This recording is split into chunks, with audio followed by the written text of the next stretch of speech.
Lonky and Lefnardo are both noblemen of their beloved royal Giraffe Tribe. In the royal family tree, Lonky's ranked 50th, while Lefnardo's ranked very first in line to the giraffe throne. Both these giraffe princes deserve their places of being part of the royal family. But once these two princes met each other in the middle of a Running Man deathmatch game, they suddenly started a feud, which was uncalled for. And the reason why both of them are having a feud has a lot to do with the prince, who broke faith with his tribe. We all know Lonky and Lefnardo are quite similar to each other. They are both in the same tribe. They are both giraffe princes. They are both wearing the same outfit, except the color of their long sleeves. They are both. Okay, I guess maybe Lefnardo doesn't have the elasticity to stretch his body, or play some silly tricks on someone. But, he was trained by the Royal Academy back in his homeland to master the sport of fencing, which is why he is equipped with his own royal foil for fencing techniques. And besides, Lefnardo is in line of the giraffe throne after all. So even if you are willing to challenge Lefnardo in a game of fencing, he could take it easy on you with gentle lunges, or cook you in dead meat with unbelievable fencing moves. Unlike Lefnardo, Lonky is one of many Giraffe Tribe princes, who took part in the Running Man Championship held in Tree City. He played for the 100th season and was tasked to take over the competition, not just to accept the material, but also to become the next Royal Giraffe King. Lonky was ranked 49th at that time, and he was definitely pumped up to live in the moment. He started the competition with a victory, by a scam. While he was being strangled by a super paw, Lonky sneakily switched tribal flags with Kuga, who was supposed to be the victor of the opening game. So, Kuga obviously had Lonky's flag and got robbed in the end result when he placed the flag in the arc point. The scam did not do anything to change the outcome of the game, but Lonky wouldn't last long to keep his success up. He hasn't won a single game since that opening game scam, until he teamed up with some guys to become a potential trio, and eventually won the final team battle. After that grueling victory, Lonky and the other competitors fought an outrageous battle against the brainwashed DV7 team. Lonky's team may have lost round 1 in that series, but ended up winning the last 2. That series victory set up another grueling battle, but this time, they faced Charming Gold, the host of the Running Man Championship and the creator of the DV7. Lonky did not play much in that brawl since he was ended up in Charming Gold's secret laboratory, but the Running Men contestants were still able to thrash Charming Gold, then the Earth God Ulcus to restore peace in the world. And instead of winning the Running Man Championship and becoming the next king of the Giraffe Tribe, Lonky was named one of the greatest heroes in Tree City, aka the Running Man. Just as Lonky and others arrived in Old City, Lonky made his statement when he introduced himself in the very first episode of Season 2, saying that he has been demoted to 50th in line of the throne.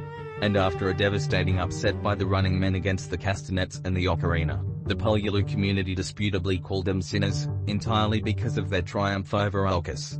The sinners, particularly the Running Men, including Lonky, was sentenced to 300 years in jail. Only way for Lonky to set free from this long-term prison sentence is to win the Running Man survival, and prove that he can become the next Giraffe King despite being downgraded. But Lonky can't seem to get his rhythm going to the Running Man survival. He just kept on losing more games until he was the first ever Running Man player to get eliminated from the Running Man survival games, thanks to this douchebag. But it wasn't even a big deal for Lonky to win the Running Man survival, perhaps because he and his teammates were soon freed from their prison sentences in Old City, for prevailing over the reborn Akong to avoid another destruction. Although Lonky was definitely struggling to win by himself, trying to become king, he was lucky to have teammates by his side to defeat numerous adversaries. When Lonky and the rest of the Running Men returned to Tree City, a line suddenly appeared in the stadium, anticipating Frolio Tribe comeback and a new bloodline after an abiding disappearance. The line named Rex wanted to start this bloodline off with a bang, declaring a death match against the Running Men, who was still sore from the grueling slog against Takong. Rex comfortably held serve in round 1 without anybody's help, with a staggering final play to eliminate the Running Men in just one throw. And after the loss, while the Running Men were bummed about it, the Guardians suddenly showed up in front of the Running Men's faces, and probably helped them out to overturn this deathmatch around. Countless spirits provided them unique powers to give them a boost going into Game 2, where Lee decided to let a trio of Lonky, Popo, and Pala, aka the Running Man stealth team, start the game and defend the high ground in the opening minutes. but Rex added some dependable contenders to fill his Team Leo roster gap, which include large and strong Bull Rose, and an amusing Vixen Taru.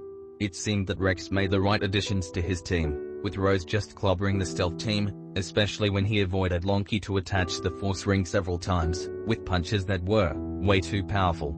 In the meantime, a hovering Popo tumbled towards Taru, who immediately tagged his emblem, and saw a Popo getting sucked into the black hole, which made Lonkie miserable. As soon as Popo got eliminated, a fellow stepped onto the playing field, and recklessly described Lonkie's relation with Popo.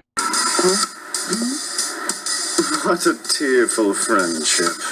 You can clearly see the emotion of Lonkie when he turned around and glanced at the fellow, who walked straight in front of Lonkie, making him to give a praise by bowing his head.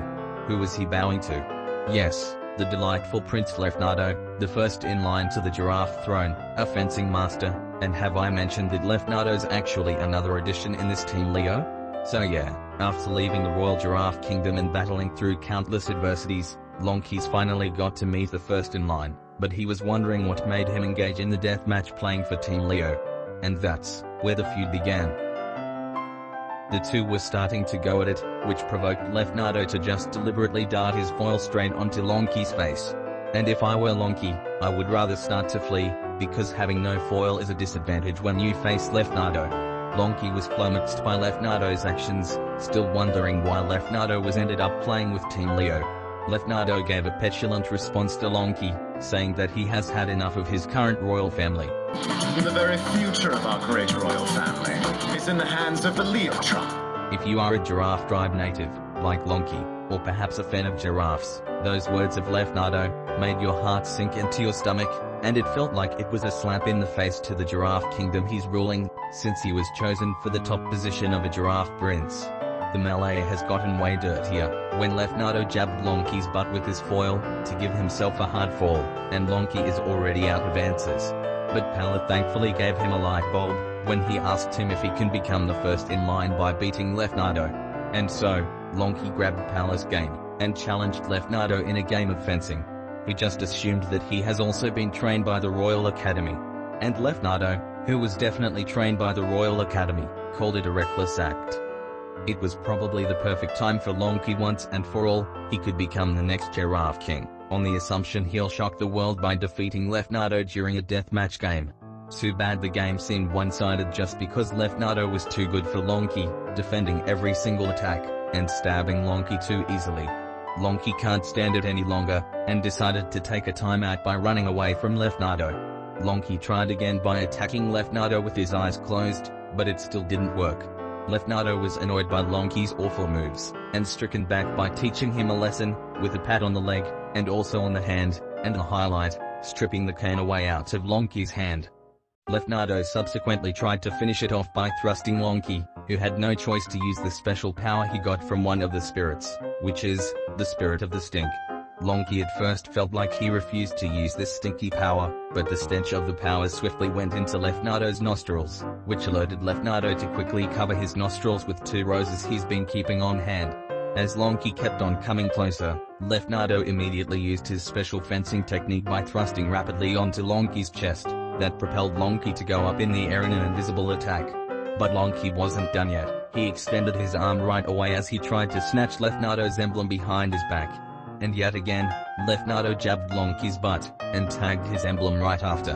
Lonkie was obviously embarrassed with himself once he sank into the black hole, wasting a golden opportunity to tell the world that he'll soon become king. But that battle didn't even matter because Team Leo was stunned in Game 2, a devastating collapse, in which Pala remained standing on the high ground, ensuring that he's a 100% safe standing there. Lonkie couldn't even begin to imagine how Lefnardo was betraying his own realm, and ultimately playing with Team Leo while he was practicing his payback using one of Gyuga's spiky items. The reward for that Game 2 victory by Lonkie and friends was setting up a second rematch against Team Leo, in a game of football, sort of. Or as giraffes would prefer me to say, Lonkie was given another chance to defeat Lefnardo and Team Leo in order to become king. Either way, Lefnardo contributed Team Leo's early run in the first half. He mostly played defense the entire game, and he did not even touch the football once, probably because his team scored 2 early points in the first half. Lefnardo has been a huge benefactor for Team Leo in the defensive end, not allowing running men's strong side to help refine their defense, as well as blocking their offensive attacks. Down to with a few minutes remaining in the first half, the running men started their next possession with Lonkie holding the football, and Lefnardo was born ready for this offense to misfire, with a little sniff of his favorite rose flower.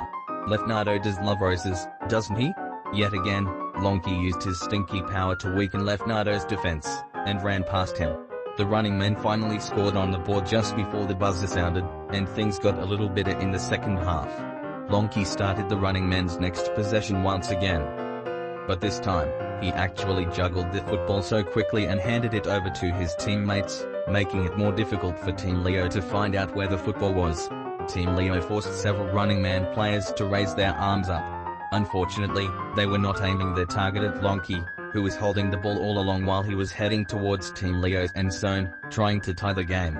And he did, with a strange effort to trick linebacker Rose, telling him to just walk away from the defensive line. And in the final minutes of this hard-fought Game 3, the running men snatched Team Leo's possession away, and eventually scored a game winner at the hands of Popo, which include this savior denial by Lonkie, not allowing Lefnardo to spoil the moment. That would be the end of the burdensome deathmatch rivalry, and it looked like the end of the feud.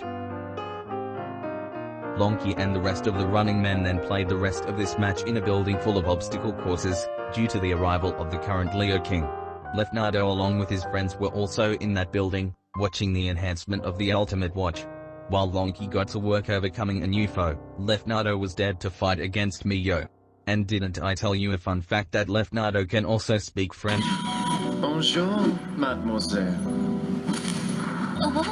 Not only he can speak the typical French greeting and the French of Miss, but he can also count in French while he was patiently attacking.